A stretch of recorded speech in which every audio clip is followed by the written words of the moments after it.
right, ladies and gentlemen, boys and girls, children of all ages. Actually, not children. This is a not for children channel, for fuck's sake. Hello, ladies and gentlemen, boys and girls, children of all ages. Actually, not children of all ages, not boys and girls. This is a strictly no children channel. So if you're watching this, no, why do you do that? Don't do that. Hello, ladies and gentlemen, boys and girls, children of all ages. In fact, no children of any age. Actually, this is a no kids channel thing. You know, that little thing you got to select when you make a video saying this audience is not intended for children or something like that. Yeah, these aren't intended for children. Don't need to do that. Hello, and welcome to this installment of Conquering My Collection and Blu-ray Roulette. I just tried doing this weird kind of cutesy, funny, jokey opening that was going absolutely fucking nowhere, so I'm going to leave it there and just get on with the video. Here we are back again with my letterbox list of every film I own on Blu-ray that I haven't seen yet. And we've now morphed and molded the rules to where I'm going to leave everything in there, even the short films and the documentaries. If I get a short film, I will then filter out the short films and shuffle again until I get a feature film. Well, I will get a feature film. Someone suggested to just go to the next feature film on the shuffled list initially. I understand that, but I think it would be fairer to remove the shorts and do a fresh shuffle for that. So that's that. Someone did comment on one of the recent Blu-ray Roulette videos to include TV shows as well, because it's all cinema. And I couldn't agree more. The problem is, not many other people do. People get really stuffy about, considering television as cinema. But for me, I mean, yes, TV shows are TV shows, and that label is there for a reason. But, an episode of television is still a film. It has been made in the exact same way. The production values might be lower, but, and that's a whole other thing. And I can make a whole video about that, ranting and raving about that, how it's all cinema in the end. It's all the moving image. But I did want to have a look, because I know I have some quote-unquote TVs, or TV shows, sorry. Leave that in for free.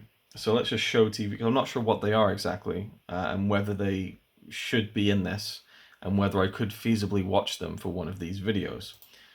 So, okay. Right, so we have Agnes Varda from Here to There, which is kind of like a mini-series travel documentary. Shogun, that's a possibility. That was a 5-part mini-series that screened in the 80s. Fanny and Alexander and Scenes from a Marriage. Those are television versions of the feature films by Ingmar Bergman.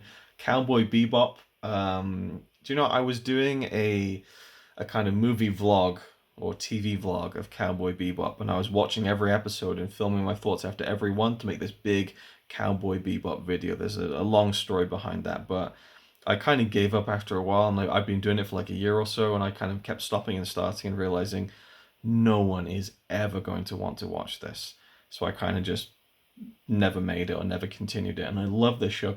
Cowboy Bebop was really great for me at a certain point in my life a couple of years ago when I was going through such a shit time, and I loved the show, and it gave me such great comfort, and I loved it so much that I never wanted to finish it, and I never have. I'm still halfway through. I went back to the beginning, started it again, just never got past that halfway mark because I don't want it to be over. It's only one season. And recently, sorry to go on a tangent, but hey, it's me. I went to a shop and there was a girl there on the till, and she had a Cowboy Bebop shirt on. And I was like, that's a pretty fucking awesome t-shirt. And she said, yeah. And then she's like, you should see the movie. I was like, no, I'm not going to watch the movie until I've seen the series. But it was just a fun little exchange, because usually when you go into a shop, you're dealing with rude people at all times. So it was just nice to see a fellow appreciator of anime and visual storytelling and of cinema. Okay. Then we have the Decalogue, which I want to do something special with that, so I would not do that. But okay, let's remove filters, but let's just leave it in, because what are the chances? How many were there? There was like 6, right? What are the chances out of 1,048 that I get one of these? 6. Very, very slim. But it would be funny if that did happen to be the case. Right, anyway, I'm so excited to do this. As always, Here we go. I'm about to shuffle. What the fuck am I going to get? Let's find out.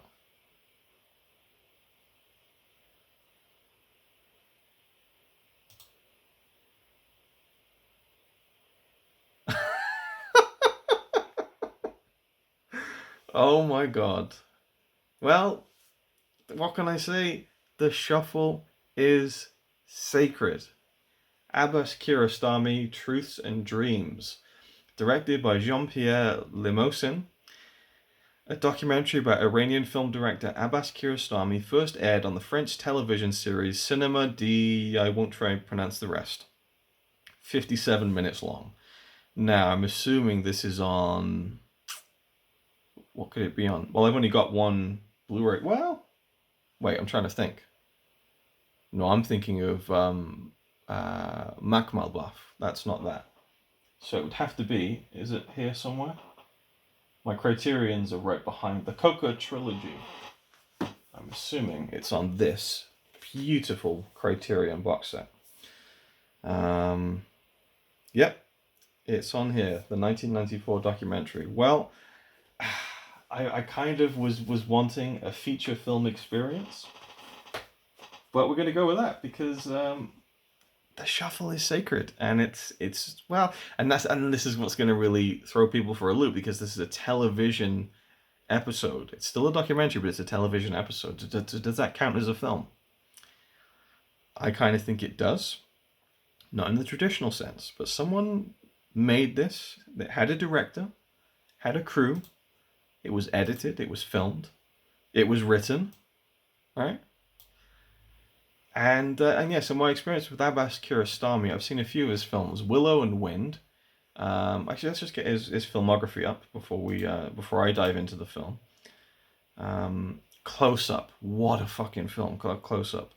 I guess there should be an opportunity just to big up Kiarostami. Close Up is a phenomenal film that blends fact and fiction in a way that I can't really decipher what's going on, but it's so gripping, and I really can't say much more about it, but it's such a phenomenal film. I love this film. Oh yeah, that's right, Moses Makmalbaf is in this. I've only seen one of his films before, which is Gabba, which is visually phenomenal.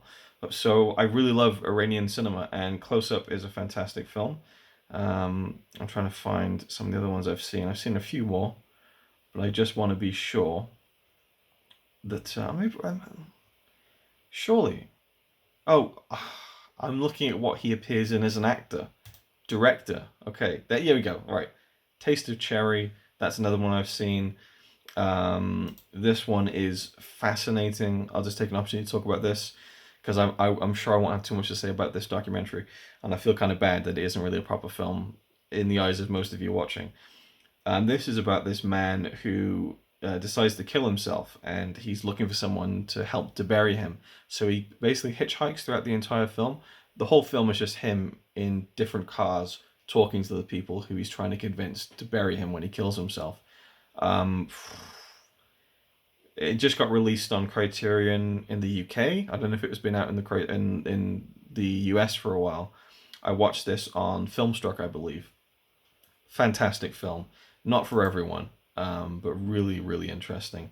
And then the other one, I have 24 Frames actually. I bought that recently. It's in one of my more recent updates. That's his final film that was released posthumously. The Traveller, I've seen that, his first film. This is a really good debut film. I really, really enjoyed this one. I have a review of this one up on my channel. I think I actually have a review of this. I have a review of Close Up, Taste of Cherry, and then Through the Olive Trees. I love Through the Olive Trees. This is the only film in the Coco trilogy I have seen. So if I had gotten, let's see what the other two are in this sets. I forget the names off the top of my head. Where's the Friend's House and Life Goes On. So if I'd got one of the other two films, I would have been over the moon, because I really want to see them. But, maybe that's something where I can actually just, do the whole trilogy. Because I haven't seen Through the Olive Trees in high definition. I saw it on a ropey DVD copy. But phenomenal film that, again, twists the nature of reality and stuff. And so I think that he is a phenomenal director. And I'll probably enjoy seeing this little TV documentary about him that's included on the Criterion box set of the Coco trilogy. So without any further ado, let's get to it.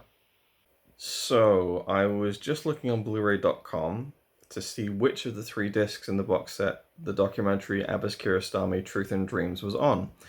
And it's on the disc for And Life Goes On, and the documentary itself is described as following Abbas Kiarostami as he goes back to the location from the film a few years later and tries to see who he can meet there who worked with him on the trilogy. And I kind of feel like without seeing the trilogy, I'm going to be missing out on maybe some of the context. I don't know how much the documentary will set up context, but also maybe spoiling myself a little bit. And so I'm just going to watch the Coco trilogy and come back to you with my thoughts on the documentary after that. And I'll probably do some other separate dedicated videos for the Coco trilogy. Watch this space. Well, for you it'll be instantaneous. For me, this will probably take about a week. But there you go. I just felt like, fuck it. Alright, it has been 2+ weeks since I filmed the last clip you saw. And I went away and I watched the entirety of this box set. Front to back, read the booklet, watched all 5 films included, and watched every single extra, and watched the second film again with the audio commentary. This is one of the most thorough kind of viewings of a box set I've done in a long, long time. And it was absolutely worth it, and I had absolutely no idea where to go with this video because there is so much to talk about.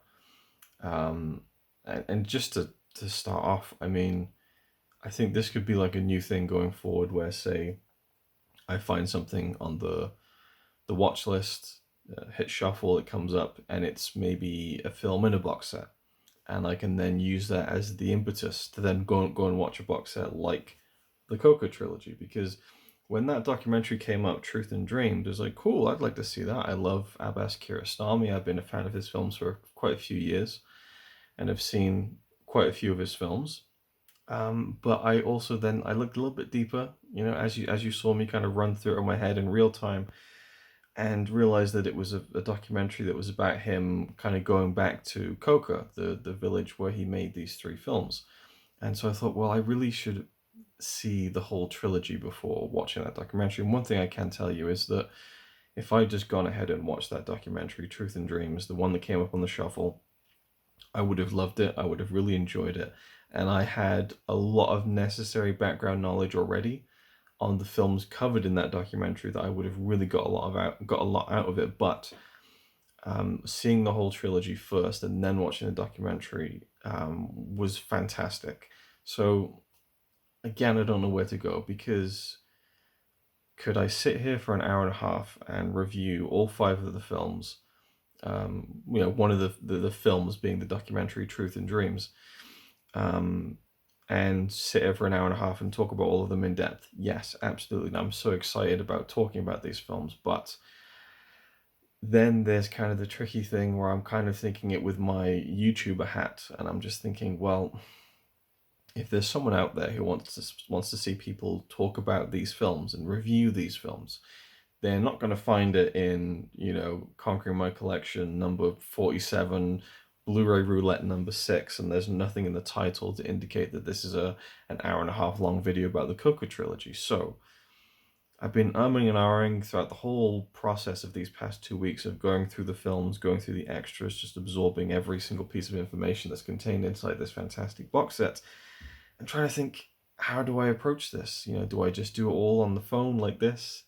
Or do I sit down, get the lights going, get the microphone up and running, try and present it in a bit more of a presentable way, I suppose, and not the lo-fi form of this kind of video?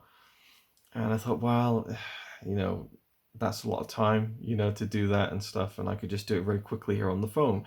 But it's me. It's not going to be very quickly, and this video would be so long if I did that.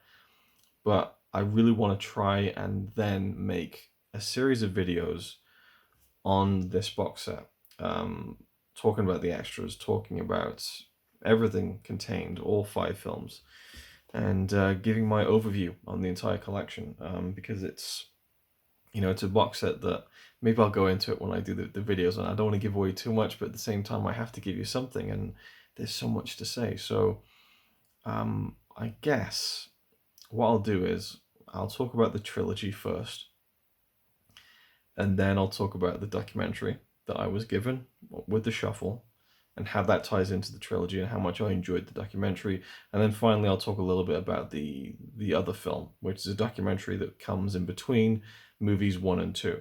So again, I don't know, it's really difficult because I could sit here and really just dive into the meat of setting up the context and the background and the history of these films, you know, some of the background information. And what I really appreciate about the box set, and I'm doing this a lot because it's really satisfying to hold up this beautiful, I love the design of this thing, the diamonds and it's really fantastic. Anyway, yeah, what I liked about it was that through all of the extras, there were different pieces of information. The last thing I did was read the booklet, and there's this one essay, but it's a very good essay.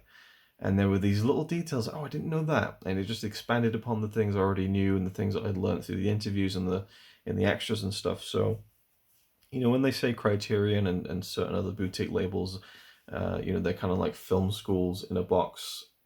That's certainly the case here. I think you could learn so much from just this box set alone. And I remember being so excited when they announced this. I actually went back and also I watched my initial review of Through the Olive Trees, the third film in the trilogy. I did that 4 years ago. And it was really interesting because I talked about stuff I loved in the film that it was an angle I wasn't really thinking about when I watched it the second time around on this, because that was the only film I'd seen out of the 3 films before I did this kind of marathon of the box set. But you know, it took me 2 weeks, and I feel like honestly, I'm picking up this fucking thing again. I feel like you could probably power through this in a weekend if you really gave it a dedicated effort. But I had a lot of other things going on. But it was nice to kind of take my time with it at the same time and just settle into the films and the extras and absorb myself into the world, like I said. So it's been fantastic. I'm so, you know, satisfied as a film fan right now, and have been for the past 2 weeks as I've continuously worked my way through the film. So let's briefly, it's me. I need to let go of my almost anxiety that this could go on forever if I let it. Okay. The first film, 1987, Where is the Friend's House? First of all 3 of them seem to have slightly different titles. So you look at like the interviews on the Blu-rays and the audio commentary, you know, and there's different kind of wordings for them. So, you know, this box set names the films as Where is the Friend's House and Life Goes On, and then finally Through the Olive Trees. But I've heard it and seen it been written down as Where is the Friend's Home, Where is my friend's home, Where is my friend's house. And Life Goes On is also called Life and Nothing More, which is apparently the official title, or like the official translation of the film. And then Through the Olive Trees is also known as Under the Olive Trees. So I don't know, do we defer to Criterion? I'm not entirely sure, but regardless, we'll just go with that for the sake of this.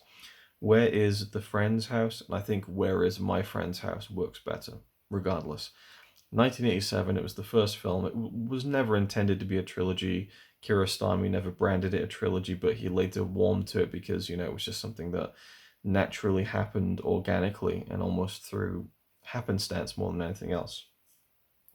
Whereas The Friend's House is very simple drama about a young schoolboy in this, you know, rural, you know, Iranian, you know, countryside village. And he's in school, and his friend who sits next to him is being berated by the teacher because he did his homework on a sheet of paper, not his homework book. And, you know, the teacher, in a very kind of, I'm getting into too much, the teacher kind of, he browbeats this young boy, and this boy's in tears, and he says, if you do this again, you're going to be expelled. So the young boy sees his friend is kind of very distraught about this. He goes home and realizes he's taken his friend's homework book with him. And so he also realizes that my friend is not going to be able to do his homework in his homework book, which means tomorrow he'll be expelled from school. I need to go take this book back to him, but he doesn't know where his friend lives. They're obviously friends in school, but they're not like so close that they visit each other because they live in different villages. So he goes on this epic quest of a young 9-10-year-old boy to the next village over. and tries to, ask people, where does my friend live? Where is my friend's house? I need to give him this book. It's of the utmost importance. And throughout the whole journey, the adults, his mother, the people he encounters, other family members, his grandfather, they treat him with, how would I put it? Disregard. There's this, it's from the point of view of a child, this film. And it's just a wonderful, wonderful film. I absolutely loved it. And it was very similar to another film that Kiarostami wrote that I watched and reviewed in my first Asian cinema season, which is called Willow and Wind, which is about a young boy who breaks a window in a school, I think. And so he has to go and get a new sheet of glass, and the whole film is him trying to take this sheet of glass through like a windy day through the countryside. But it felt similar to that, which came afterwards, like by about 12, 13 years. But it's a really simple, kind of realist drama. And, all kind of non-actors, and Kiarostami worked a lot with non-actors, so it feels very natural.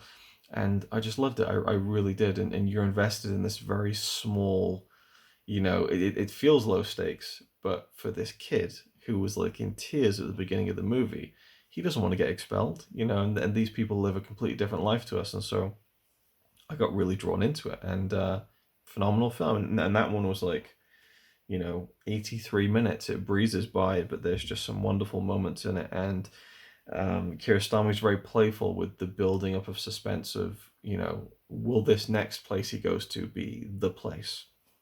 Because he has to go over to the next town to find out where his friend lives. He knows the town, but or the village, but he doesn't know anything because there's all these different places. And at first he gets there and you think, oh, he's there, he's going to do it.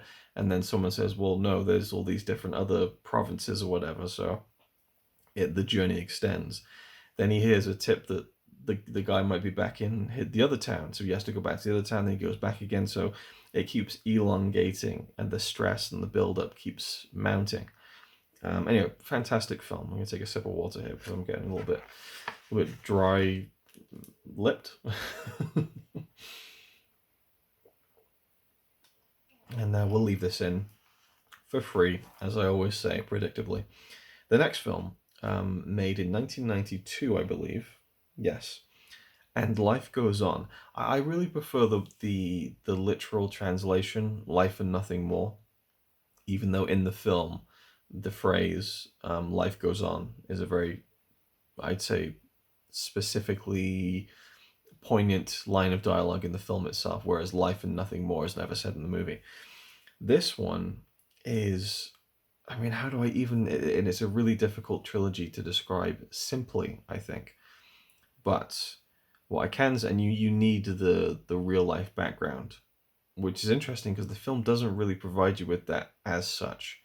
I suppose if it unfolds enough, because I knew enough about it going in that I knew what I was seeing, but if you were to watch it completely blind, it might be a bit more tricky. But I think that you get the gist as it goes on. It doesn't hold your hand at all, the second film. Made in 1992. In 1990, an earthquake hit. An earthquake? I'll leave that in for free as well. An earthquake hit the area of Iran which the village Coco was in. And the real-life earthquake, it was a devastating disaster. It killed tens of thousands of people, I think 20,000 children, absolutely tragic. And when Kiarostami heard about this, his first thought was, what happened to the two boys that I made? Where's the friend's house with? So he drove some 200 miles from Tehran, which is where he's from, I believe, that's where he was at the time at least, to find out what happened to the two boys the day after the earthquake hit. Went with his young son in the car, and they went to find out what happened to them. He told this story at a film festival in Germany, and someone said to him, you should make a film out of that. And that's exactly what he did. So this film is about him and his son going back to Coco to find these two boys to see if they survived the disaster.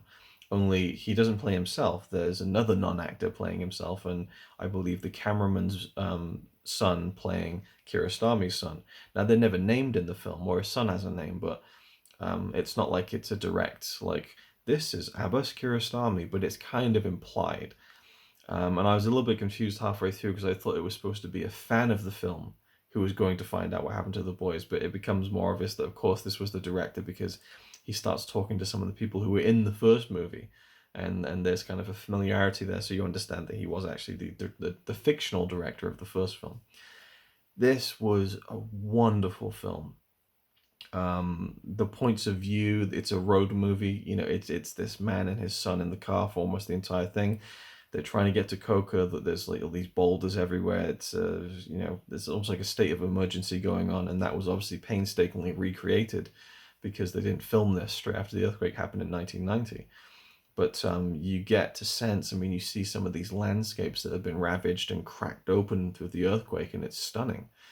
Beautiful long shots. And it's worth noting that between Where's the Friend's House and Life and Nothing More, he made the film Close Up, which is another fantastic film. But that's a film where he started to really blend fact and fiction.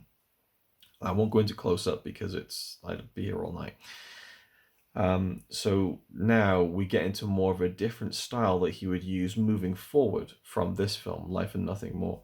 And you get lots of scenes of just following the car, driving through a landscape, and you hear the dialogue of the characters talking inside the car as if they're right in front of you on the screen, but it's actually the car is way far off in the distance. He used this a lot moving forward in subsequent films. And so a different style is emerging, and it's blending this reality with um, you know, with fiction. And one of the things that he said in the documentary Truth and Dreams is that to him, cinema is all about lying. Whether it's a documentary, whether it's a fiction film, it's all about lies. You're telling lies to the audience in order to get to the truth, right? So that's a really interesting thought, and I think is really well displayed in Life and Nothing More. I loved the man who played the father. He was very natural. There's just, and I've heard, I think at some point in the special features, someone say he wasn't very good. It might have, I'm not even sure actually, it might have been Kiarostami himself. There's a funny trend. I guess I'll just kind of talk about it as we go, but the documentary Truth and Dreams follows Kiarostami doing the drive from the movie Life and Nothing More, literally starting at the opening of the movie at the toll booth. And you're seeing almost the same kind of sequence of the road trip from the second movie play out in the documentary Truth and Dreams, which is a French documentary made for French TV. Um, there's many moments where Kiarostami meets people who were in his movies, and he's like, "Yeah, people thought you did a good performance in my film. I don't think that you did, but you know." And so he's kind of, I don't know whether he's being brutally honest or he's just playing with them, and they're not quite catching on. And I feel like seeing some of his interviews, I feel like he's playing with them a little bit, but also there's this kind of blunt honesty going on at the same time. Anyway, I really liked the. Can you call it a performance if it's like a non-actor who?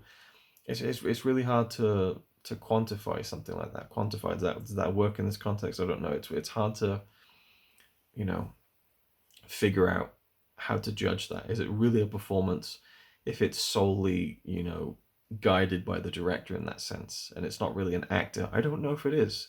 Maybe it's a performance you can credit to Kiarostami himself. But there are many moments where, apparently, from the audio commentary that I listened to, when you'll see a character get into the car with the main character and his son, and the camera will be just on this person in the passenger seat. And apparently, Kiarostami would be driving the car and asking them questions, and they're reacting, and then he would film the other side of the actor playing himself or playing the director. So you get these really natural responses that he then slots into the stuff that is more fiction based, and there's lots of kind of sections of scenes in Life and Nothing More where you can see that, yeah, maybe that was Kiarostami just asking off camera, and then it becomes more like a documentary, but it never feels like a documentary, to me anyway. There are certain films which blend documentary and fiction, and I think you can kind of feel. Whereas this one, it feels very nicely crafted into it's a flowing experience that feels very real, if that makes any kind of sense. The cinematography is wonderful, and there's just these moments when they finally get to these villages.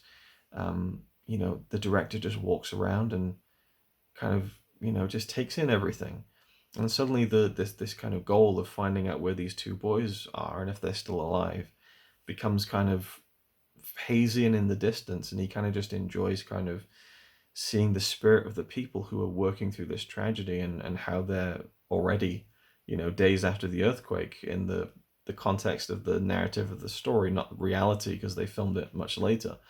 but seeing how they're just getting on with things. And obviously it's completely informed by what Kiarostami actually experienced when he went to Coco and, went to see the devastation that the earthquake had caused.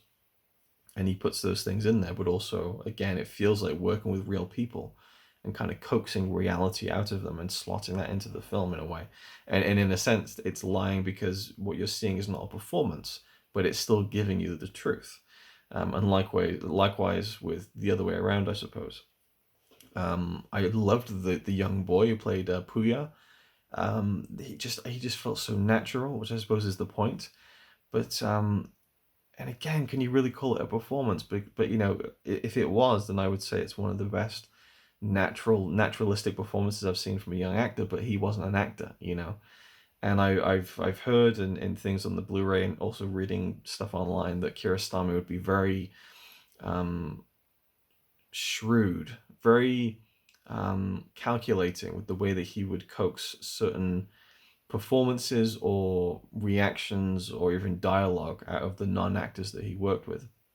In particular, in the third film, there's a monologue that a character called Hossein has, and it wasn't something that was, I don't think it was written down, but Kiarostami was kind of planting this kind of theory that the character of Hossein has in the film into the actor's mind, and then talking to other people about it and getting them to talk to him about it, so that by the time this kind of whole conversation had spun around 6, 7 times in this guy's head. By the time they filmed it, that was his opinion, and he was just voicing it. So he would do these things where he would be very, very carefully kind of orchestrating and puppeteering certain things that he wanted to get out of the film by manipulating people. There's certainly a manipulation going on here. But anyway, the second film, Life and Nothing More, I loved it. Can't wait to talk more about it. And then the final film from 1994, Through the Olive Trees. Now, in Life and Nothing More, during one of the many sequences where the director is kind of just meeting people in the local area, and he sits down, and there's this young man who's just been married, and he got married the day after the earthquake, and they have this conversation. It's a nice little scene, and that's it. Now, in the reality of making Life and Nothing More, in that sequence, there was another actor playing that part, and he kind of fumbled his lines. So the T-boy, called Hossein, was subbed in basically, and he did the part, and it came off naturally and nice, and he was in the movie. But the director Kiarostami, reality, noticed that that Hossein, this kind of T-boy, as he was acting with the girl playing his wife, that she didn't like him, and there was some hostility there. So, Through the Olive Trees, made 2 years later, is about the filming of that one scene in the second movie.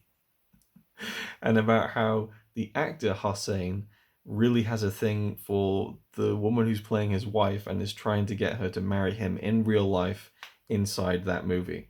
So it's a movie within a movie, and they're making the movie, and it is just, it sounds more complicated than it is. And one of the biggest compliments I can pay the whole trilogy is that it all feels so effortless as you watch it, as a 1, 2, 3 punch. And it's just wonderful. I love this film so much. Through the Olive Trees, there's a certain tone to the second film that I really love more than the third film. I love the road trip element. I love the soaking in of the natural elements. I think the second film is a lot more understated. But the third film, and that's another thing that's so great about the trilogy, is that they're all so different. They feel very linked, and there's an absolute thread between all three of them, least of all the fact that certain people appear in all three films, but there's just something that makes them each stand out from the other ones. And it's a great progression as well. You kind of go deeper into the kind of Inception dream, in a sense, in terms of how meta the kind of story is becoming as it unfolds. And what's really fun is that by the time we get to the third film, there is an actor playing the director of the second film, and inside the second film is an actor playing the director who is Kiarostami in real life. So you got two people who are kind of effectively playing who Kiarostami is. And then there is another moment in Through the Olive Trees where you see another filming of a scene in the second film, and you see Kiarostami for like a brief second, and the other two directors. So it's this kind of fun, playful kind of, inside jokes going on, and, it's very playful. And in that sense, it really reminds me of the work of Agnes Varda.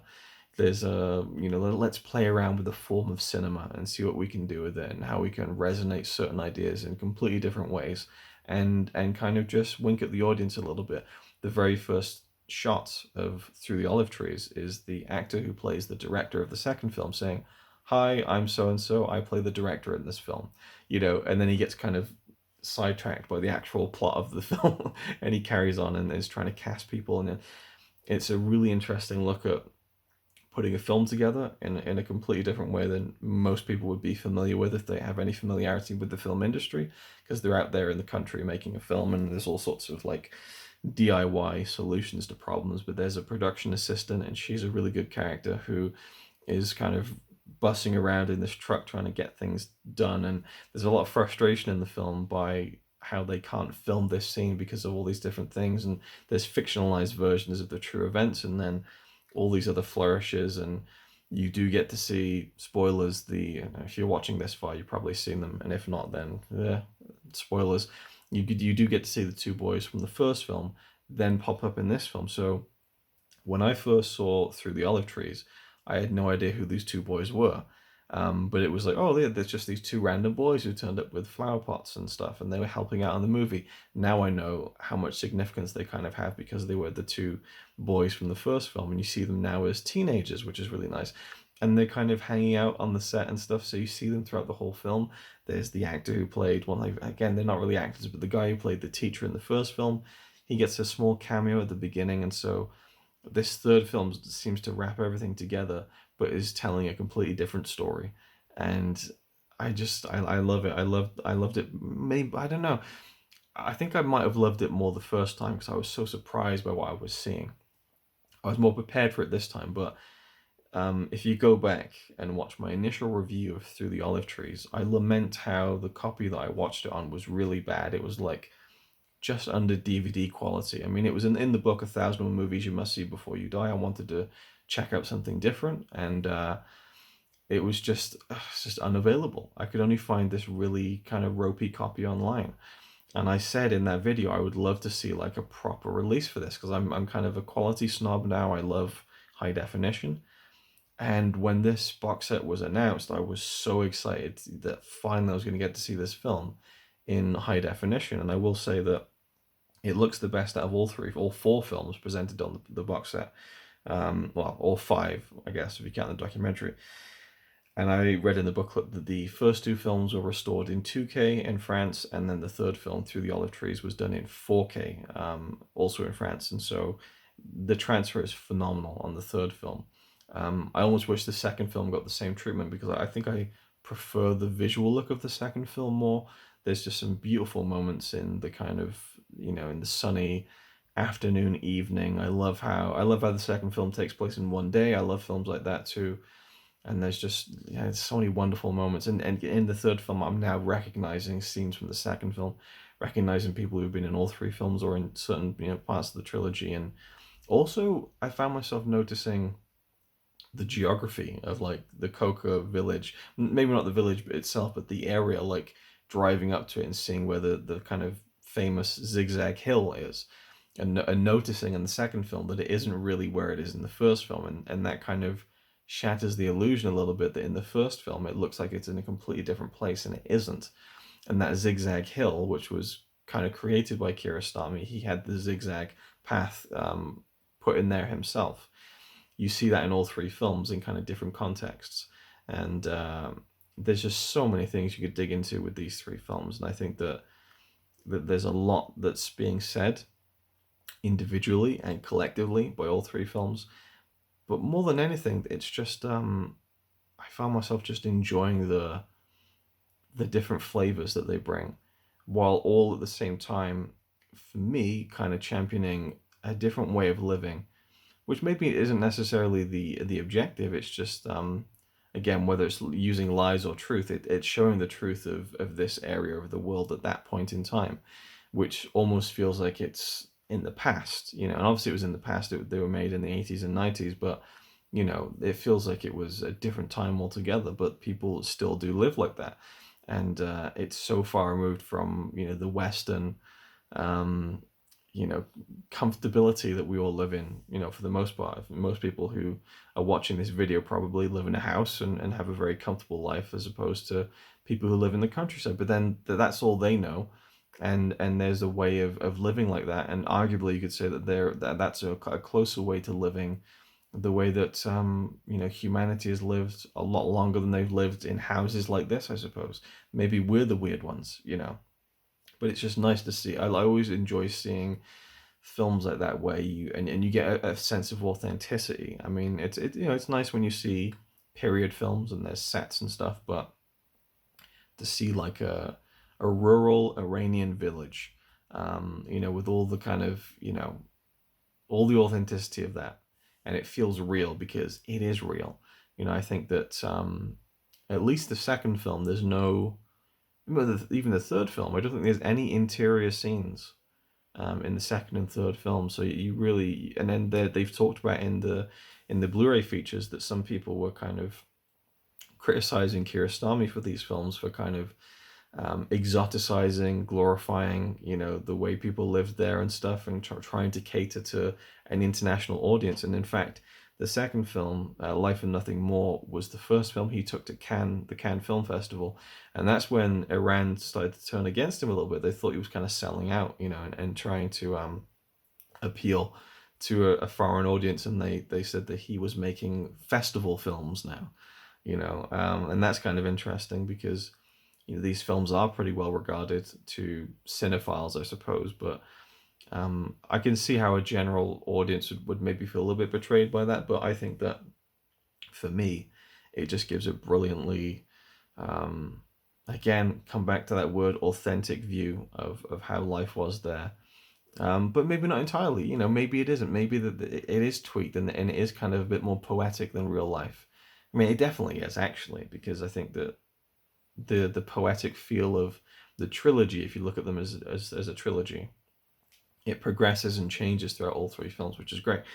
Now, safe to say, I loved the three films. I'll watch them again and again for the rest of my life, and I'm so happy now that I've kind of conquered this box set. And it came out in 2019, and I desperately wanted it, but I was waiting for the price to go down. There's the famous story that there's a copy of this in HMV, my local HMV, and they've got a spider tag wrapped around it, and it's all bent and curved. And I thought, you've just destroyed any chance of selling that. And that was 2 years ago that I saw that. And I saw it on the shelf and thought, I might buy that at full price, because if you can find it in a store, you can get like a really pristine copy. But it was all damaged, and they just tied that tag on it that it had bent all the gorgeous packaging, and just sullied it basically. And I thought to myself, you're never going to sell that, because the only people who are going to come into this store, the only people who are going to spend that kind of money are people who are collectors, and they're not going to spend that kind of money on a damaged set.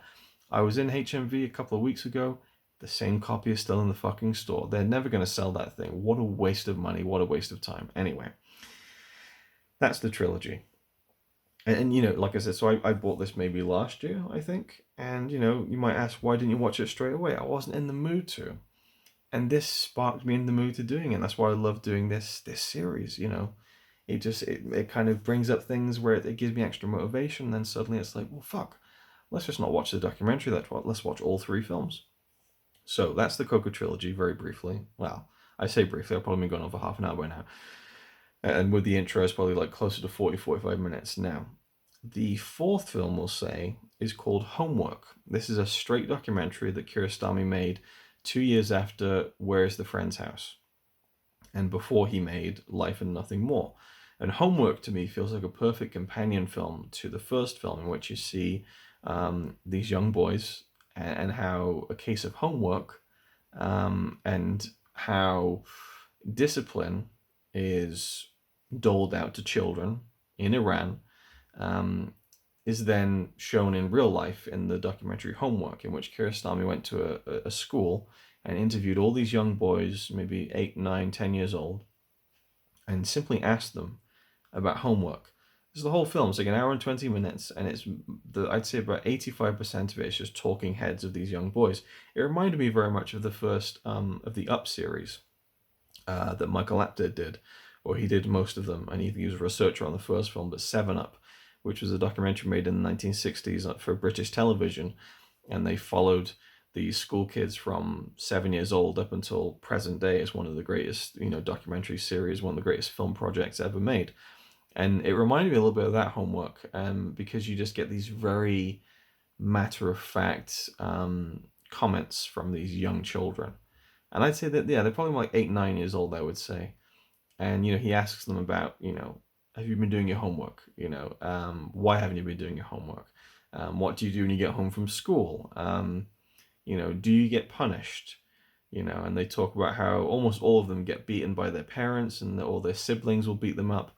And it stems from, acting up or not doing their homework. And then also he says, do you like being punished? All of them say, no, I don't like being punished. And he says, do you like being encouraged? And I'd say more of them than not didn't even know what the word encouraged meant. And it suddenly becomes this very affecting film in which you see, a very sad state of affairs in terms of how these kids have, been, how they're growing up, how they've been forced to grow up. And then right near the end, there's this just like haunting kid who is he's in bits. Like Kiarostami's trying to interview him, and the kid is just like, no, please, please, please, please. And he's like, he wants his friend to come in to stand next to him while they interview him because he's scared. And Kiarostami's like, why are you scared? Like, we're not going to do anything to you. We just want to talk to you. Why are you scared? But he's like hysterical, right? He's so upset. So they send him out. They bring his friend in, and they say, what's wrong with him? Why was he acting like that? And his friend's like, oh, he's always like that. He's always upset like that. He got punished in class, and so now he's always scared. And then at the very end of the film, they bring him back in with his friend, and there's almost a point where you see him almost gain his confidence back, but then he just gets upset again, and it is just this gut punch. So I wouldn't say that Homework kind of fits in with the trilogy per se, but it's definitely a great companion piece to Where's the Friend's House, I think. So I would consider it an unofficial part of the trilogy in that sense, and I'm so glad that it was included. It looked a bit rougher than the other three, but it was restored from 16mm film. The only thing I didn't like about it was that there was constant cutting back from the point of view of the talking heads to the cameraman, kind of just, you just see him like this, and you just see him kind of adjusting the camera, and there must have been hundreds of cutaways to this cameraman. And I think maybe they're using it to hide the cuts from, obviously the interviews with the kids were probably a lot longer, but it became a bit too distracting at a certain point. But a great documentary, I thought. Really, really good. Finally, the documentary Truth and Dreams, what I was saddled with this shuffle. It's about an hour long, I think, 50 minutes. Again, done for French TV. And they follow Kiarostami as he drives back to Coco. And we see some of the people who appeared in the films, including the two young boys from the first movie. We catch up with them, and, it's really nice to see some of those people. But then he also goes and visits Hossein, who appeared in the second and third film. And they talk about how he feels about his involvement in the films. And he didn't even go to see the premiere of Through the Olive Trees, which is kind of crazy to me, so I didn't have time, But there's a great mini section, which I thought it was so fortuitous that when I first started getting into Kiarostami's films, I can't remember which was the first one. I think it may have been Close Up. And then I did Through the Olive Trees, and then Taste of Cherry, and then I watched his first film, The Traveller. Now, I've since read online that The Traveller isn't his first film. I don't know, but it's one of his first films. I'm pretty sure it's his first feature film. He got kind of talked into it because he did a lot of short films at the time and worked in advertising. But The Traveller is about this young boy who wants to go to a football match. And there's a brilliant scene at the beginning of it where he's got this camera that doesn't work. And he gets his friend to stand outside of a school just before the school comes out. And he pretends to take pictures for his friend, and his friend gives him some money. So all the kids are like, oh, can we get our picture taken too? He's like, yeah, line up. I'll develop them and get the pictures to you tomorrow. That's how many, he gives them, he demands a certain price for them. So he's there kind of just grifting basically and pretending to take pictures. And it's this wonderful scene, this kind of Artful Dodger kind of thing. And Kiarostami goes and drives off to meet the actor who played that kid in The Traveller. And it's like, you know, if I'd never seen that film, it would have been a. I mean, I think it still works because they set up the context. They show you um, scenes from The Traveler, including a sequence in which he is punished by a teacher and is slapped for real in the film, and he's like hysterical and crying. And you see this he used to be a young kid, he's now like a grown man, and he's kind of moved and, well, not moved, but maybe traumatized by seeing this again. He's kind of got tears in his eyes. But he points out that I remember telling you that I wanted him to hit me for real for it to be good for the film. And he talks a little bit about how he thought he could have been one of the great Iranian actors, but he never pursued it. And it's kind of this really sad kind of moment where this guy realizes, and has been realizing perhaps for a long time, that it's a career he wished he'd pursued. But at the end of that sequence, or that little moment in the documentary, he says to Kiarostami, like, can I now take your picture because you've now come to see me and you've become the traveler, and now I'd like to take your picture. You know, and that was just a wonderful little beautiful moment, I thought. And then there's a great sequence where Kiarostami is being interviewed on a bus, and it's kind of parked like in a, you know, a public area, and he's talking about the film Close Up and talking about the main character slash real person who was in that film, and he's kind of just describing attention seeking, and as he's doing that, there's someone behind him kind of like waving around in front of the camera, and he's like, well, there you go, perfect example. You know, and there's all these little moments of serendipity in the film, including at the very beginning when he drives up to the toll booth from the beginning of the second film, Life and Nothing More. And he kind of turns to the camera and he's like, wow, the guy who just served me the toll booth is the guy who was there when we made the movie. And he's like, how crazy is that? This is a good sign for the film you're making. So I loved Truth in Dreams. I got so much more out of it than there's a 2015 Q&A with Kiarostami on the Blu-ray, which is translated, so there's a translator there who has to repeat what he says, and it kind of saps a lot of the energy out of it when you have to wait for the translation in real time. But when you just see him speaking full flow, you get the subtitles in there, I think you get a much better sense for his I wouldn't say his cadence, because you're not really listening to and interpreting it if you don't, you know, speak the language, but you get a feel for his personality a lot better that way, I think. So yeah, anyway, so there's more I could talk about with the Blu-ray and some of the special features and stuff, but the Truth in Dreams documentary was really, really good because it kind of covers a lot of his main films up until that point in 1994. I think that's when it was, 1994 documentary. And, you know, you go back to Coco, you get a lot of context in terms of that. And, you know, the three films themselves, I love them, and I love everything on this box set. It's a fantastic collection. And I almost feel like I've done it now. I don't need to do the separate videos, but I think there's more. There's a lot more I could talk about. Yeah, there's quite a few things I can think of just off the top of my head. So hopefully I'll find the time, and hopefully I've found some images to put on screen while I've been rambling on for this long for you to look at and kind of see and register. But yeah, now I've done that, and this has been great. This has been a nice bumper kind of edition of the Blu-ray Roulette idea. But unfortunately, I have to say that this will be the last one for a while. And it's just funny how these things work, because, you know, I try all these different types of series, and usually it's stuff I want to do anyway, but a lot of it doesn't catch on. This one's really caught on. People really like these videos, and I'm glad that they do. I don't know if they'll like one as long as this. That remains to be seen. You can let me know down in the comments, but I have so many other things I need to do. Like, it's pressing now. Like the movie marathons, I need to get them done. So I'm gonna have to, you know, pause this for a second, because it's already absorbing way too much of my time. I love doing it, and I will continue to do it probably forever, because I'm never gonna get through all the films I own in my bloody collection. But I thought, just to kind of, you know, satiate you somewhat, if that even works. Because I don't know if people are really clamoring for it, but I think, you know, because I'm excited to see what the next one's going to be too. Again, I'm hoping people are excited to see that. I don't want to like presume too much, but again, to hopefully satisfy people who might be a little bit disappointed that these videos are ending for now, I will do the shuffle now. We'll find out what the next film is, and then in the next video, whenever that happens, I'll just replay this section so that we can.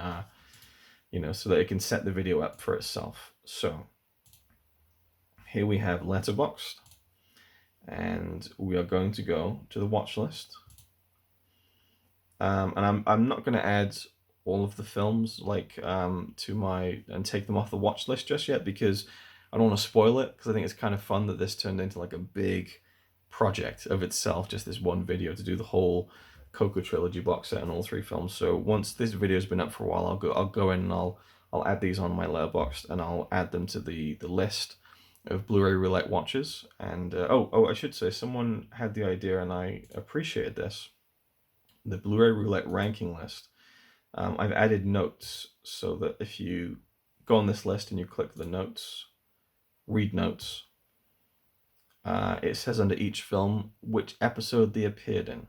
So if you want to see a particular film, you can then find out which one I did it in. That's a good idea. I forget who suggested it, but I've decided to embrace it. So I'll update that in due course. But I would say, if you want to know my ratings for the Coco trilogy, I would say that I rate all 3 of them 4.5 out of 5, collectively an easy 5 out of 5. Which isn't to say that I view it as one film or one collective work, and it kind of is and it kind of really isn't. But it's this kind of incredible poetic tangent of cinema, and I love it for the progression of it as much as anything. And part of the extra joy I got out of seeing the 3rd film again was seeing all the things that connect. And it's not connecting in a way that really makes the film any better, but it's just fun. And it's, you know, I don't know. And life goes on. I just really, really loved, you know, everything about how those 3 films worked as a trilogy for me. So I would say it's probably one of my favorite trilogies now. So, watch list time. Here we go. What's it going to be? I really like a Japanese film. I mean, I've been watching some Japanese reality TV, and I'd like to, right, shuffle. Let's just do it. What are we going to get? The Big Shave. Martin Scorsese. Don't tell me this is a short now. Oh, God. Ow. The Big Shave, a 1967 short from Martin Scorsese. I believe this is on the Criterion release, early Scorsese. Okay, so I've established in a previous video that we will do a short film and a feature if a short film comes up. So my short film and feature film double bill will be starting with The Big Shave. I'm gonna now take off short films, because we don't want 2 short films in a row. Hide short films. So The Big Shave, I'm not going to count that. We're going to shuffle again. Even though I'd like to see that, because that's a Aki Kaurismäki, isn't it? Anyway, I'm not going to do it. It needs to be a fresh shuffle. Those are the rules. So let's see what the feature will be. A Stranger Among Us. Oh my God, look at this. 1992 thriller. Not even a thriller, it's like a... This is on like... It's a Sidney Lumet did this film. I had no idea Sidney Lumet did this film. So this, my friend Peter gave this 2.5 stars out of 5. This is a Melanie Griffith film. I own... Oh, Mia Sara is in this. That's cool. And James Gandolfini. This is an interesting cast. So this is on a double feature I've got somewhere. I don't know where the fuck this one is. It's One Good Cop, a Michael Keaton film, which I kind of like. And I love Michael Keaton. I want to own all of his films. It's a double feature, like a cheapy Blu-ray double feature with One Good Cop and A Stranger Among Us. That's what we're going to do. We're going to watch a Martin Scorsese short and then A Stranger Among Us. That'll be interesting. But that'll be for next time. So I'll leave those until I'm ready to return with this series. In the meantime, hopefully look out for more videos on this. I don't know if you're going to be that interested. I might just do a series of videos on this properly, in which I will go over a lot of the things I've already talked about in this video, but it's for the benefit of, say, down the line, you know, someone wants to see a review of, you know, and life goes on, and so they search it and they find my video and get my thoughts. I don't know. Yeah, I could take the sections I talked about each film from this video and put them in separate ones, but I'm going to just do it again. Like a nice produced series, I think. It'll probably still be part of Conquering My Collection, but just something where it literally says, you know, Where's the Friend's House movie review or something like that. So anyway, thank you for watching. I hope you've enjoyed, and stay tuned. We will be back at some point soon. Again, thanks for watching. Goodbye. He's alright by me. Apart from the fact he throws cans of Carlin into a tree. Yeah, he's really cool. Yeah, he's really cool. But he's not quite as cool as you, 'cause